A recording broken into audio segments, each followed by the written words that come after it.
theater at 7:30. That's Rosencrantz and Guildenstern are dead. You can also go to the Wind Symphony and Choir concert. That is tonight at 7:30 right here. If you want to save having to wait in line for tickets, you early from Sherry. Now, if you have questions about your grade, please come and see me or the TA. The Convocation office hours are Monday and Wednesday from 1 to 3 p.m., so please come and see us. Next week's Convocation is the Snow College Dance Department and the improv team. How many of you have seen our improv team? Yeah, they're amazing, and as well as the dance department. So that'll be our last one of the semester. And how many of you have signed up for Convocation for next fall, if you're going to be here? Hey, a few of you, if you're going to be here, please sign up. It's a new class every semester. It's great fun. You can repeat the class as many times as you'd like for credit, so please join us. Now, today we are honored to have Mrs. Janet Carlston to be with us in honor of National Week of the Young Child. She's a longtime educator, and her husband, President Carlston, will be introducing her. But before her presentation, we will have a musical number by Elijah Hancock. Elijah?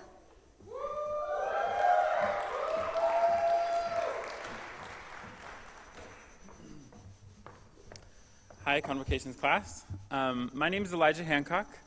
I was asked to present a musical number today. I will be presenting my senior recital this Sunday on this stage at 6:30. And my recital is called Fin de siècle. Fin de siècle is French for century's end, or turn of the century. And all the music that I'm presenting on the recital is music that was written at the turn of the century in reaction to 19th century Romanticism. And during the 19th century, all classical traditions sort of looked up to Western classical music and tried to emulate it. And at the turn of the century, in places like the Americas and in Eastern Europe, people began to reevaluate their own folk traditions and to try to infuse classical music with music that was important to them and relevant to their experiences. So, today, I would like to sing something from the American folk tradition. I'm going to sing a spiritual. I should let you know that this is set to a religious text.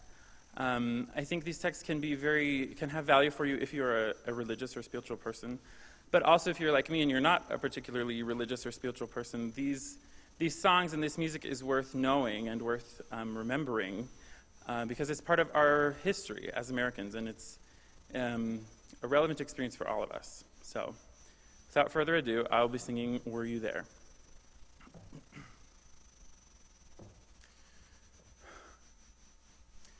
Were you there when they crucified my Lord? Were you there when they crucified my Lord?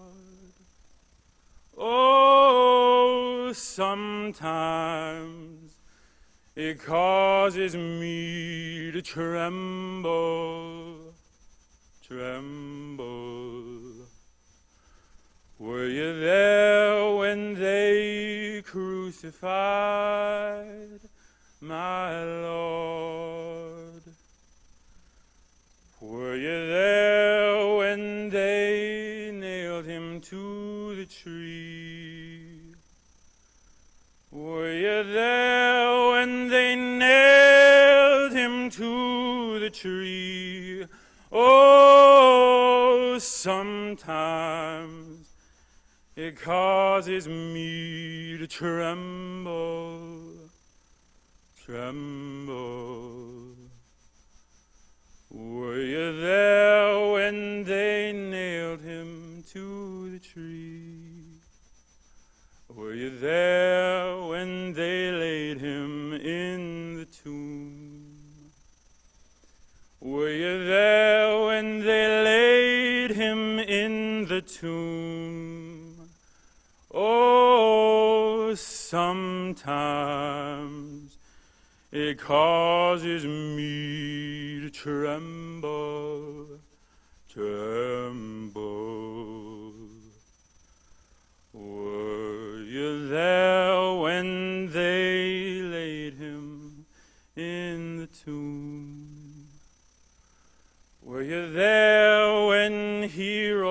up from the grave? Were you there when he rose up from the grave? Oh,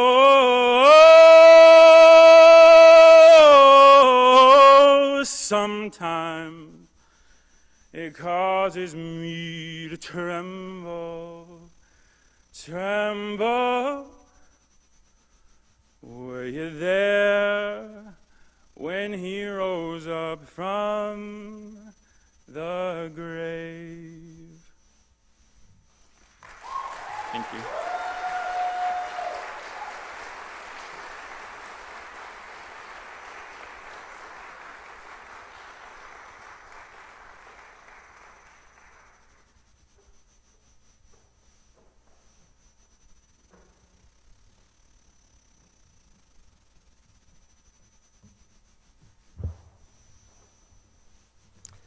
Good afternoon, my fellow Badgers, and Elijah. Thank you for sharing that beautiful talent that you have with us. Professor Benson, thank you for organizing Convocation. It is a wonderful opportunity to hear from insightful, experienced, people well full of wisdom and knowledge that can be a benefit to us. It's been a great series. Today, I'm pleased to have the opportunity of introducing my wife. Yes, Janet, my wife. Our story began here at Snow College. Janet and I, as many of you probably know, are alumni of Snow College. We had the privilege of attending here. We met in front of the Noise Building, and I consider that one of the luckiest day of my life. Not so sure it was her lucky day, but it was definitely a very lucky day for me. I think the best day of my life, however, was when we were married. We were sitting in our Logan home some approximate 2.5 years ago, and the telephone rang, and I received a call from the Commissioner of Higher Education of Utah, and he said, Gary, we are interested to find out if you would be interested in coming to Snow College and serving as the interim president of the college. So Janet and I visited about it, and the next time that we spoke with the commissioner, we agreed to come to Snow College. It wasn't a hard decision, because we have so much love for this college, our faculty and staff and all of the students, and we knew what a great foundation that it had laid for us. This is a very special place. So as we talked about it, we made it clear to each other that although I hold the role and the title of president, that this is a true partnership, and that she is my partner and a very, very strong leader in her own right. Once we graduated from Snow, we transferred to Utah State. We both majored in education, and Janet stayed at home. We had 4 children, one of whom, Scott, is here today, and we're glad that he has come down, and 14 grandchildren. And then as our children got a little older, Janet took a teaching position in first grade, and she taught in first grade for 22 years. And in those 22 years, she worked hard, she was diligent, and she never, ever changed grades. Sometimes she had students with special needs. Sometimes she had students that were extraordinarily gifted. But in her teaching, it made no difference, because she met the needs and expectations of every student.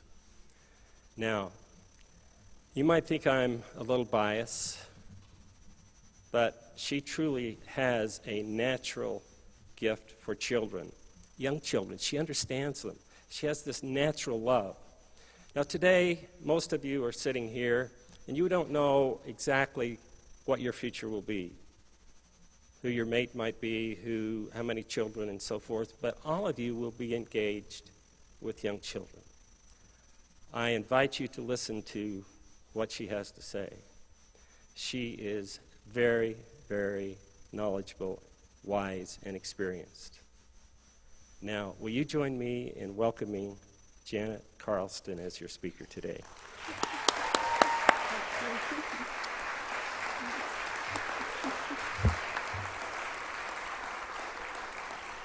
Isn't he great? I sure love that husband of mine and your president. Today, I hope that you gain something from what I say, and we're going to talk about my very, very favorite subject. That's children. Children are all unique. Children deserve to be loved and respected. Children have courage, and they find joy in the simple things. Those 4 things I'm going to talk about today. As we talk about children, I hope that something that I say might make you think about children maybe a little bit differently, or how you can make their life better, or how they can make your life better. This is the week of the young child, and over in the preschool, they've had a full week. They had students from Snow go out and perform for them. They had president and the vice presidents and myself play with building blocks, so we had a great time. They have a breakfast and a carnival, so they have a full week ahead. As President said, we have 4 children and 14 grandchildren, and it's kind of like those grandchildren are like a dessert to me. They're very sweet and loving and energetic and joyful, and it's fun to be with them. Like President said, I taught 22 years in first grade, and I loved every minute, and I learned a lot. It's fun to see the light in their eyes shine when they learn something new. Understanding children is the key to understanding ourselves. If we just take a moment to think about and observe children, we'll learn a lot about ourselves. As we talk today, I hope that you'll be drawn to children as I am, to understand them, to want to be with them, to nurture them, protect them, and in some ways be like them. There's a story of a man with 2 silver dollars. One silver dollar is old and grungy and dirty, and the other one is bright and shiny. He says if you rub these 2 together, something magical happens. Some of the grime and the dirt is erased from the old coin, and it becomes shiny, and the new one becomes shinier. That's what happens to adults when they associate with children. We rub against their newly shiny, mended souls. Not only are we polished, but they are shined as well with the things that we teach them. I love that analogy. We need that polishing effect that comes from working with children. We need to feel the love and trust and hope that is in the child's heart and in their mind. Last year, at this time, President and Vice Presidents and I, again on Children's Week, went to the preschool, and we were privileged to spend a morning of finger painting, and I'd like to show you how much fun we had.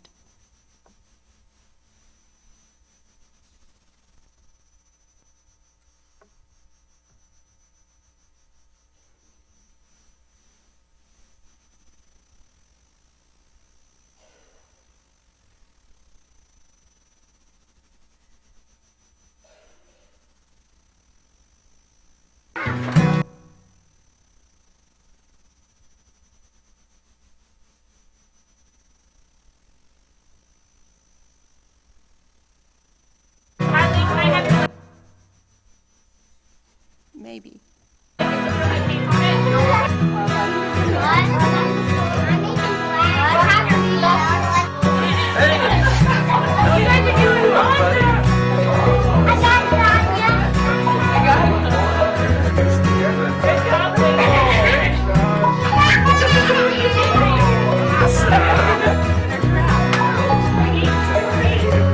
Let's wait. We'll walk into the restroom. Wash our hands together. Here.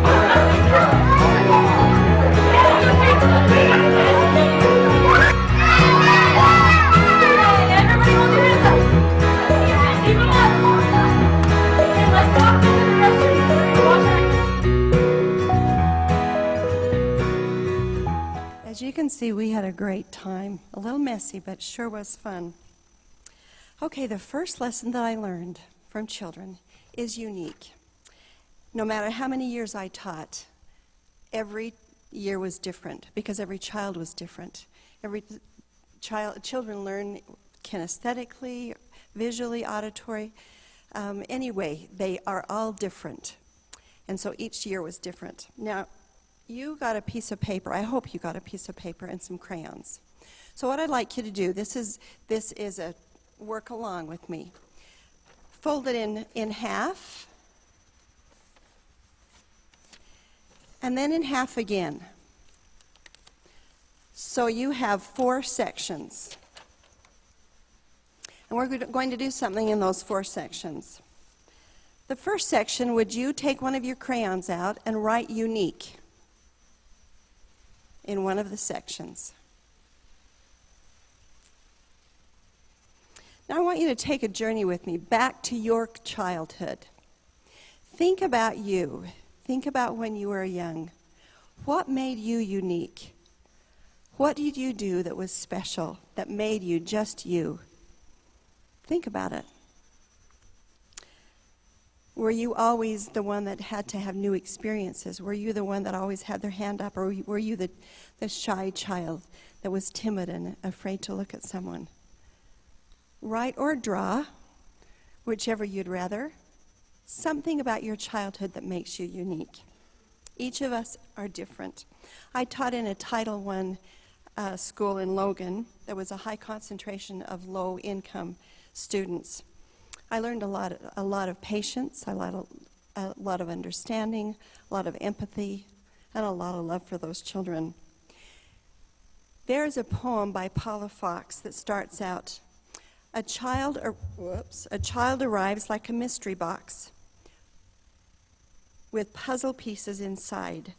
Some of the pieces are broken or missing, and others just seem to hide. Some children come to first grade barely knowing a letter of the alphabet. Some had never even held a children's book.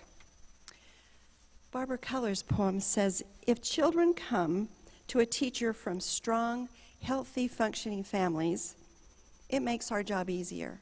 But if they do not come to us from strong, healthy, functioning families, it makes our job more important. I had a little boy who was very, very bright in first grade, and every night after school he would come to me and he'd say, Mrs. Carlston, I have a question. And his questions were always science questions about volcanoes or rocks or water or plants or something. And if I didn't know, I'd say, I'll go home and find out and tell you tomorrow, because a lot of them I didn't know. It took a couple of days, and I thought, I got smart. I said, why don't you go in the library, pick a couple of books, take them home, find the answer, and teach us tomorrow in class. So that went on almost the whole year. He loved it, and the kids loved learning from him. Children love to learn. I also had many, many special needs students, children with learning disabilities, children that were deaf. I had one little girl that was completely blind, but she would light up the room with her smile. I also had children coming to first grade reading in a second grade level, sometimes a third grade level, and then some who had never heard a fairy tale or a nursery rhyme. My little grandson, his name's Cannon. He's 4 years old, and he went to preschool for the first time. He came home from school, and he looked at his dad, and he said, I don't know about school. That teacher thinks that she's in charge. It's going to be an interesting year for that teacher and that little boy, I think. We're all different. Every child is gifted. They just unwrap their packages at different times. I love that quote. I want to tell you a story about a special little girl named Tricia. Tricia grew up in a home that had teachers for her family. They were all teachers and educators. So she knew that reading was the key to knowledge to the whole world. She was so excited to go to first grade. She could hardly wait to learn to read. In fact, they all come to first grade thinking they'll go home reading that night. So when she got to school, all those letters were jumbled up on the page, and she couldn't read. She couldn't make any sense of them. So that year she didn't read. The next year she didn't read till she was in 5th grade, and then she thought she was further and further behind, and the children were making fun of her for not being able to read, and she was thinking, I am just not smart enough. I am not as smart as everybody else. Then she got to know her teacher, Mr. Falker. Mr. Falker was her 5th grade teacher, and he knew that she couldn't read. He praised her talents, the things that she could do, and he would never let the other children make fun of her. So he hired a tutor, and he said, if you'll stay after school every night, you'll learn to read. And so that's what she did for months. She would stay after and be tutored. And one day, Mr. Falker handed her a book, and he said, read this story to me. And she read it. She was so excited, she didn't see the tears that were streaming down his cheeks. This is a true story. This little girl's name is Patricia Polacco. She is a renowned children's author. Her 26th book is Thank You, Mr. Falker. Some of you probably have read her work if you're in children's lit or in elementary education. Children need to be appreciated for what they are today. They need us to do what we can to make their lives better today. It's not enough to say they are a future. They need their world wonderful today. Here's to the kids who are different. Kids who don't always get A's. Kids who have ears twice the size of their peers and noses that go on for days. Here's to the kids who are different. Kids they call crazy or dumb. Kids that don't fit with the guts and the grit to dance to a different drum. Here's to the kids who are different, kids with a mischievous streak. For when they have grown, as history has shown, it's their difference that makes them unique. The next thing I learned from children is that they all deserve to be loved and respected. So on your second section of your paper, write love and respected. And then I want you to think of your childhood and find someone who you still know in your heart that they loved you, that they liked you for who you were. Classrooms are filled with children that give up easily. They'd say, I can't do that. Or that's too hard. In fact, you might have said that when you came to college, a class that you were struggling with. That's too hard. Jim Fay and David Funk authored a book called Teaching with Love and Logic, and I used that book through most of my career. This approach to teaching helps children find ways to solve their own problems. They feel good about themselves if they do that, and it empowers them to do. Fox's poem says, a child will achieve much more when he feels secure inside, when he's valued and loved and believes in himself and he has a sense of pride. A classroom should be risk-free. They had a wonderful time, and they had to walk with a partner, which was a girl, the boys and girls, so the anticipation was killing. So I would pick their partners, and so I'd say their name, the girl's name, and then I'd pick a boy's name out of the hat. And there were only 2 rules. One was that they had to smile when they found out who they were going to walk with. The second thing is they had to be nice. So every year went just perfectly. Until one year I had a little girl named Jeanette, and she had Down syndrome. And I was so worried. I wanted it to be a good experience for her and a good experience for her partner. So I looked around my class, and I knew immediately this little boy who'd pair them together, because he loved everybody and everybody loved him. So I read her name, and then I rigged the drawing, and I picked this little boy's name out, and I said his name, and he got up, got a big smile on his face, went to get Jeanette. And then there was a little boy on the other side of the room, and he started to cry.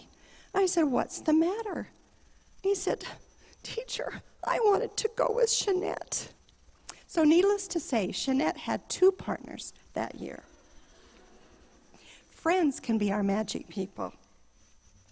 The second leg is, I know more about my strengths than my weaknesses. Now, think of yourself. We all know more about our weaknesses. It's nice to have somebody tell us about our strengths. Have you ever asked a child, what do you want to be or what do you want to do when you grow up? They can do anything. I think that's why I like six-year-olds. They can do anything. They can be anything they want to be. You know what? You were like that when your first grade teacher asked you, what do you want to be when you grow up? I bet all the hands were raised when, who can paint? Everybody's hand went up. Who can dance? Everybody's hand went up. Who can play soccer? Unanimous. And then you grew up. We put boundaries and definitions on our dreams. Reality sets in. You say to yourself, I can't be a doctor. I'm not smart enough. I can't play that sport. I'm not big enough. Or I can't paint. I'm not an artist. Sometimes I wish we could go back to first grade to have that kind of faith in our dreams and in ourself. In the book, Guidance of Young Children, it says, children develop self-esteem to some extent, now listen to this, because of the attitudes of the other people around them. Those people that are important to them shape their lives and what they think about themselves. You may not be with children right now, but you grew up in a family, you had children in your classes, you maybe have nieces and nephews, and hopefully you'll have children of your own. Wouldn't it be nice to be one of those magic people? Wouldn't it be nice to help a child find their strengths and develop them? Wouldn't it be nice to help a child feel valued, loved, and respected? The third leg is I can handle the consequences of my own behavior. Do you know people that make a mistake and it's never their fault? It's always somebody else's fault, even grown-ups. Children learn when they actually see their behavior with the results of their behavior or their cause, their choice and accountability. They see that. Learning from consequences is a struggle that sometimes is very uncomfortable, but surviving and learning the struggle is a great self-concept builder. We learn that we are capable. Now in my classroom, I let my children own their own problems. They came up with the solutions to their problems. I had a little teddy bear that we called the Tattle Bear over in the corner, sat on a table, and there were chairs around. So when someone came to me, I'd say, go tell the Tattle Bear, he's a good listener. Go tell him your problem. So they would, and they'd just pour out their heart. And then they'd come to me and they'd say, and I'd say, oh, how are you going to handle this? What are you going to do? So I'd give them a piece of paper if there were a group, and they'd go over and they'd have to write 3 solutions, 3 ways to fix the problem. And then they'd pick one of them. They'd come and tell me. I'd say, oh, that sounds great. Go try it out. Let me know if it works. So they'd try it out. You know, the confidence they'd have in themselves, knowing that they could handle a problem all by themselves if they just thought it through. It's very, very empowering to a child to know that they can learn to solve problems for themselves. Giving children choices is another good way to empower them. If I'd given an assignment and they had to do a math paper, I could say, well, you have the choice. You can sit at your desk, or you can go over here on this table and work. It doesn't matter to me. I had one little boy that sat under his desk most of the year because that's where he felt comfortable. It didn't matter to me as long as it got done. Give them the choice, and then they'll learn to make those choices and make some good choices. The third thing that I learned is that children have courage. Now, you don't always think of children having courage, but they do. It takes a lot of courage for a little preschool child to go to school, or a first grader to come into a new classroom with not knowing the teacher or any of the children. It takes courage. So the third section of your paper, will you write courage? Journey back in your life again, in your childhood. Think when you had to have courage. It might have been moving to a new town. It might have been getting up in front of someone, or making a new friend, or being alone for the first time. We all have to have courage when we're little. Terminally ill children show courage. They often seem to approach the impending death with a peace and acceptance that even adults can't muster. Since we have been here in Ephraim, I've been asked to volunteer at Primary Children's Hospital with some of the businesses around this area. And I'm so thankful for this because it gives me a chance to pay back. We've had 2 grandchildren in Primary Children's. The first one is Carter. He's 14 now.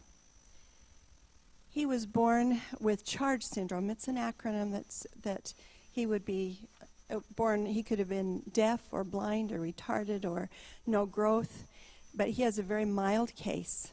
And so now he's a very energetic, sweet young man that's 14, and he loves any sport that he's playing.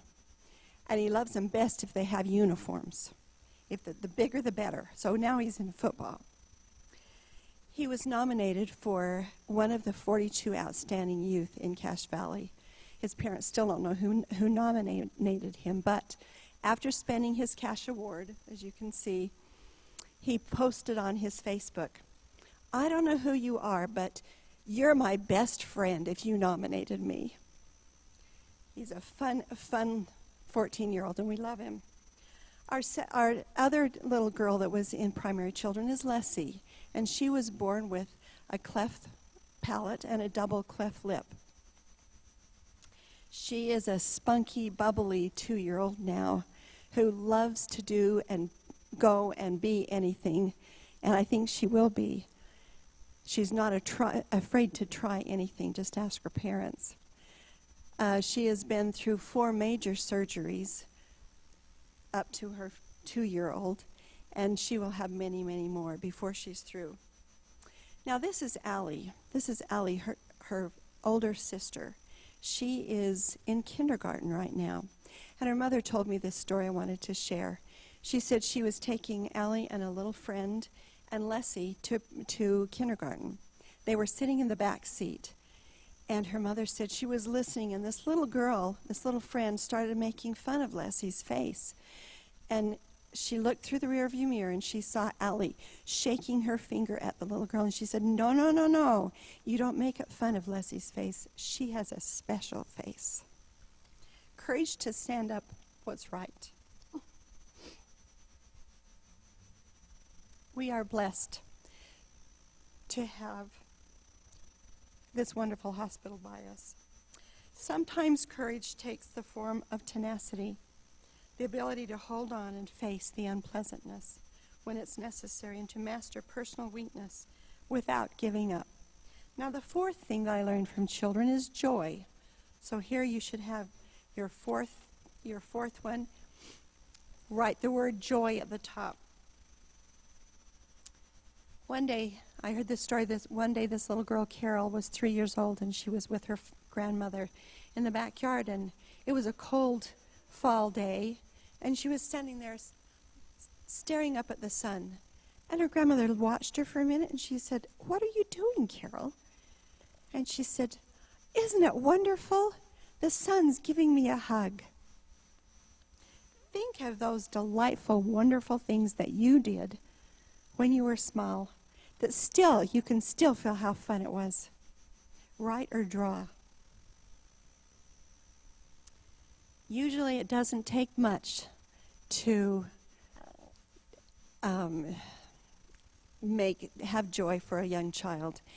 They find joy in almost anything. A pail of water, a sand pile, tents made out of blankets or dress-ups or deer in the backyard or squirrels running up the tree. Whatever they see is joyful. Couldn't it be that easy, to find joy as a grown-up? Wouldn't it be nice to find joy in the simple things of life? One of the most important things a teacher can do is to teach the joy of learning to students. Seeing a child learn something for the first time, be able to read something for the first time. Seeing the joy on their faces as they listen to a fairy tale. Seeing them write their first story, so fun. They get to sit on the author's chair and put on the author's hat and sit in front of their classmates and read their story to the class. Seeing a child so timid and shy that they could hardly look you in the face, turn to be very self-confident and trying new things. This is my joy in teaching. Children are unique. They deserve love and respect. Children are courageous, and they find joy in the simple things of life. I believe that children need a childhood. I believe that they can develop their strengths and learn from their weaknesses, to develop relationships with others and be empowered to make good choices, that they can learn that there are magic people in their lives. Children are the living messages we send for a time and a place. We send to a time and a place we may never know or see. I love that quote. I hope that you are all magic people to some child or many children. You've taken this journey with me back to your childhood. Now I want you to look at your paper. See what kind of adventures that you have had in your childhood, those magic people in your childhood, those wonderful messages that you've gotten as a child. Thank you for letting me share this time with you. I hope it's been beneficial, and I hope that you take advantage of being with children. Take any advantage that you can to touch the life and heart of a child. Thank you so much for coming. I appreciate you, and we love being here at Snow. I'm ending a little bit early. I'm sure you're not going to be sad about that. Thank you so much.